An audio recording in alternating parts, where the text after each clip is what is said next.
Alright, once again, you're still around the Npfl with myself. Yes, S7 Daffy, you can call me the Elegbete of Sports. I'm with, I think, the biggest name that I've ever worked with when it comes to sporting business. He's a league winner, he's the Under-17 World Cup winner, the first for Nigeria.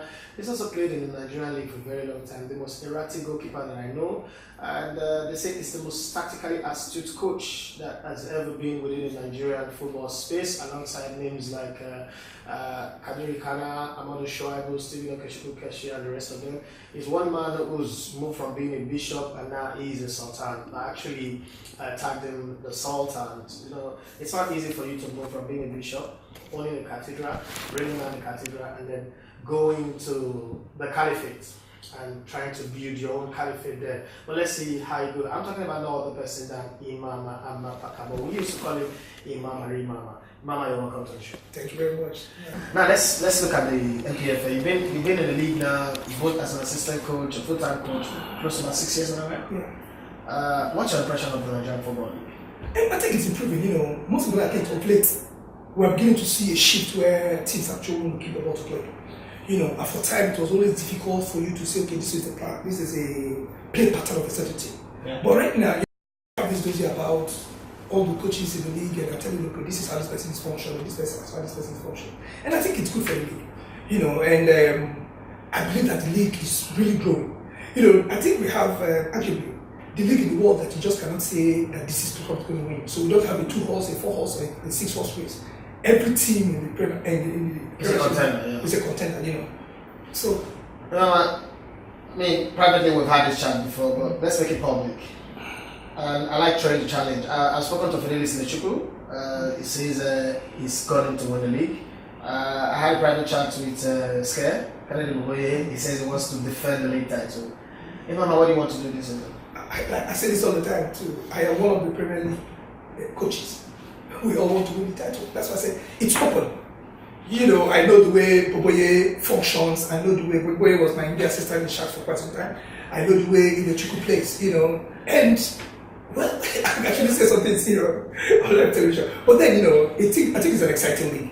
There's going to be 114 points, like I tell my players we're going to play for. And we're going to play for 114 points. I don't play for 3 points. Most coaches play for 3 points. But I play for 114. Now, there's something missing in the Nigerian league that when you go to Europe, it's there. The thing that keep the Premier League and the La Liga, the German Bundesliga, and the rest of the leagues up front and all up in the people's face is rivalry. In Nigeria, there's no rivalry. For instance, Plateau United is going to play on the continent, and Imama is praying for them to be successful. Jose Mourinho will not be praying for Asabenga to be successful in Europe. It's none of his business. He does. The club does not pray for Man City to be successful. When are we going to start having, that kind of rivalry between Imama and his former assistant or former teammates, Elkanemi Warriors, or probably Ichuku or then Amosu and the rest of them? Why are we going to have that kind of rivalry? I think it's all in the full package. You see, this is happening because they want to market the product. And not until the coaches, the managers understand that, look, we have to sell the product. It's like the WWF. You know, you must be able to arrange the product properly for people to want to sell. You know, like I think, you know, the season I won the league, I said a whole lot of things that people thought I was crazy. Yeah. You know, on live television, your radio programs, you know, when we even chat, you know, I tell you, look, I'm going to do this. And I'm still saying I'm going to win the league again. People still think I'm crazy. But you see, we must be able to sell this product. And not until we are able to look at these things as a package thing that we must package properly. People don't buy into the product.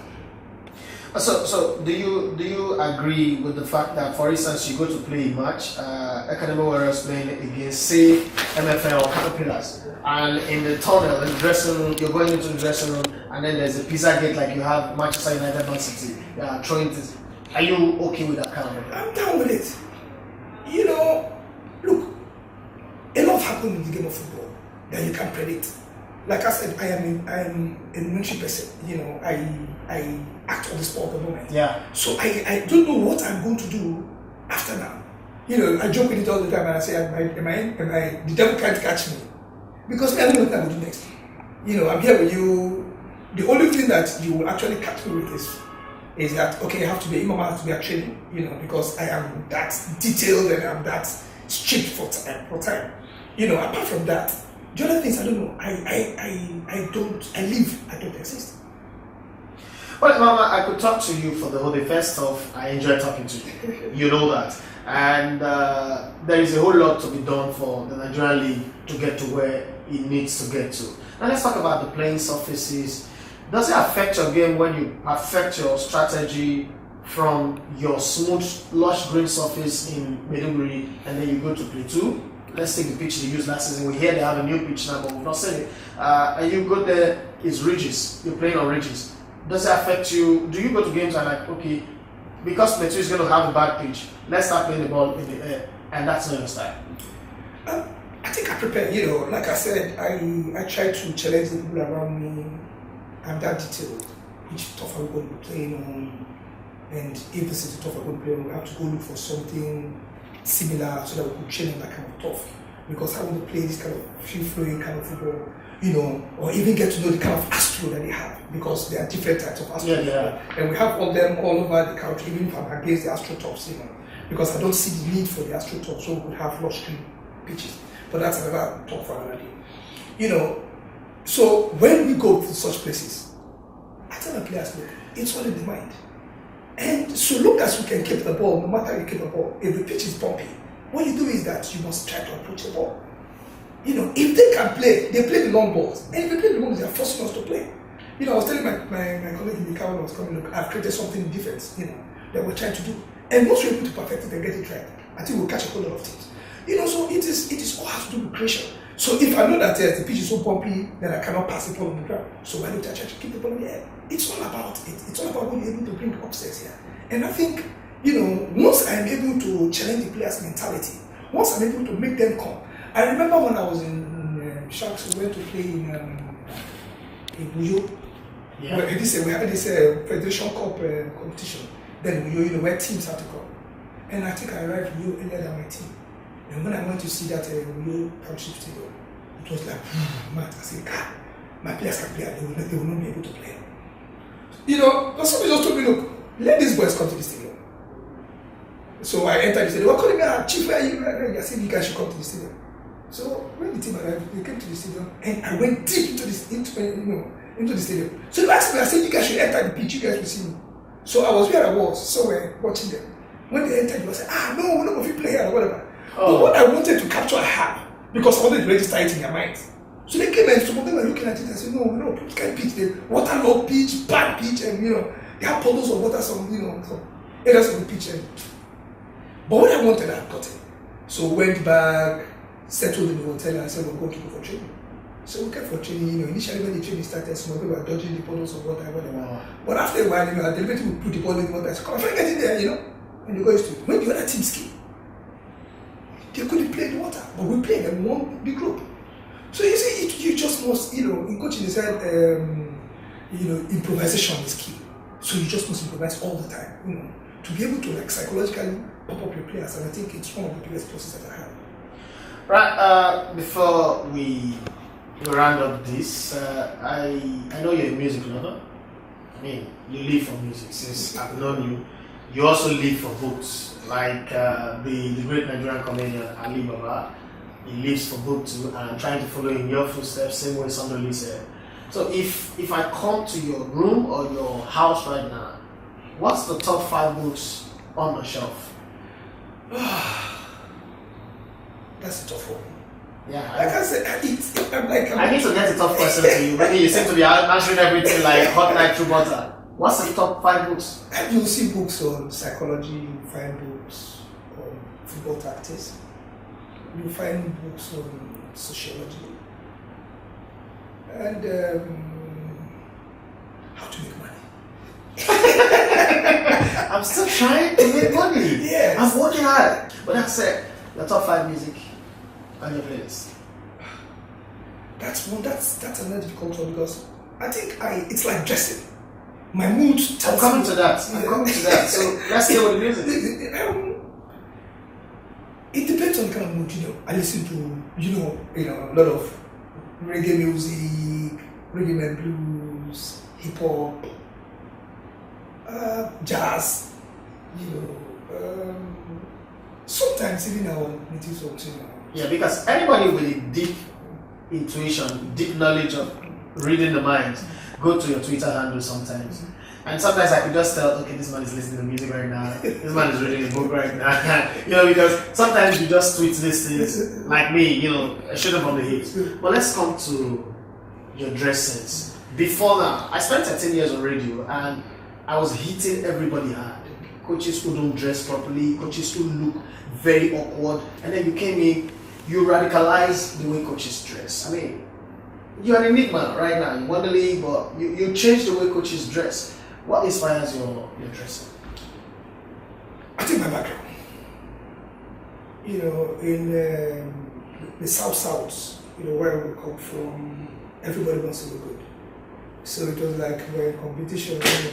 I remember we were growing up, you can't wear a shirt to a party to a say, we don't wear a shirt again. Yeah. So it's like we were shopping every week. I remember my first morning at NG, I was a schoolboy from football, or went for clothes because I never had any responsibility. Yeah. So I've been free for clothes.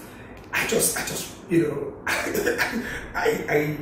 want to dress, I just want to look good. In the end, it also, I moved to also reflecting what I wear. So let's zero in on the family. I'm Imama Amapakabo. I mean, I'm one of the privileged few who can pronounce your name very well. Tell me, Imama Amapakabo. Kweku. How does Kweku come in? My mom actually is a Ghanaian, and Kweku is in Ghana. We were born on Wednesday. Kweku. My immediate elder brother too is also Kweku too, so you must use something to differentiate.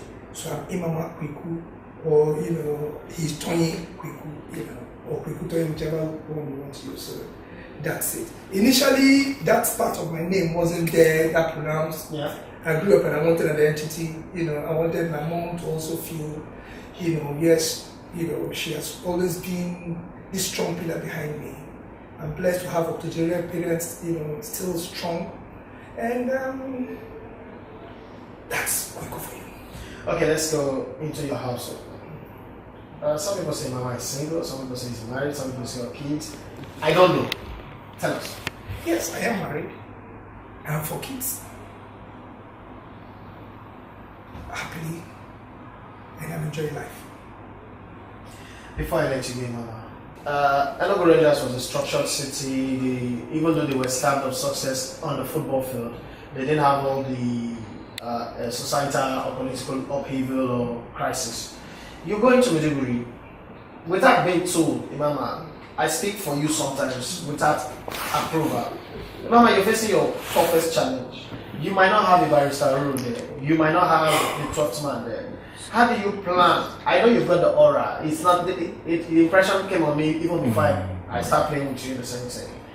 How do you plan to set up that kind of structure? Have a propeller inside the water that will take this ship? Because the last time the people of Maiduguri tasted anything footballing success was in 1992, if my head serves me right, when they played in the FA Cup in the finals. And this is another long journey. They've been living on empty, and then with the war and the crisis, the bombing that have ravaged the city, you are the only beacon of hope that will give them something to look forward to. I mean, Maiduguri is the only place you go to play football, and you have military men as in a full barracks guiding the players to play football. So it's like a militarized zone. Everything that you said to me, all the questions you've thrown, I've sat down and analyzed it.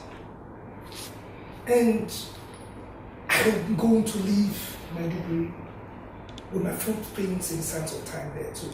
That I feel is so strong in my spirit. I think I was fortunate, I was blessed, for me to have all that clubs, chasing me. And the question everybody's asking, why am I going to Maiduguri? Yeah, I asked you that question. Yes, why Maiduguri? You didn't come to Kano or go to you or somewhere. But somebody has to bring up point, somebody has to bring it back. That is exactly what I'm going to do. I'm going to do that because I know they enjoy their football. Yeah, Maiduguri is a city that can, actually compete with Kano in terms of followership. Okay. Yes, of the game. But I sincerely believe that if we're able to get it right there, I think no place is going to be like Maiduguri in terms of support. All right, the big shot on the Sultan. Thank you very much for being on the show. It's a pleasure having you. man, you're a legend in the game, right? Thank you for coming, and we promise that we would come for your sake. We will come to Maiduguri and see the good work and help to take in the ink of your footprint in Maiduguri. Thank you very much for being on the show and on the Npfl. Thank you very much for having me. And we wish you success at the national team and with Elkanemi Warriors as well. Thank you.